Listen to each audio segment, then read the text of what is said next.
Lockdown চলাকালীন সময়ে Facebook ঘাটাঘাটি করার এক পর্যায়ে দেখতে পেলাম যে একটা বেবি সুইট মিষ্টির ক্লাস হচ্ছিল খুবই কম বাজেটের মধ্যে।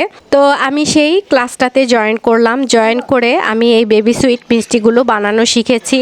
তো 1 কাপ ছানা দিয়ে কিন্তু এই সবগুলো বেবি সুইট মিষ্টি তৈরি করা হয়েছে। আর প্রথমে কিন্তু তেলে ভেজে নিয়েছি, এরপর আমি শিরাতে দিয়েছিলাম। আর মিষ্টিগুলো খেতেও কিন্তু মাশাল্লাহ অনেক মজা হয়েছিল।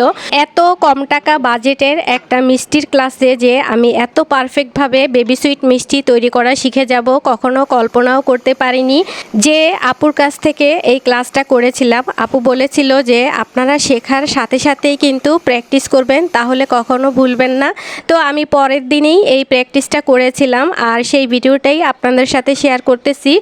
এই ভিডিওটা লকডাউন চলাকালীন সময়ে ধারণ করেছিলাম, তো এতদিনে আপনাদের সাথে শেয়ার করলাম। নিশ্চয়ই আপনাদের কাছেও ভালো লাগবে। আজকের মতো এই পর্যন্তই।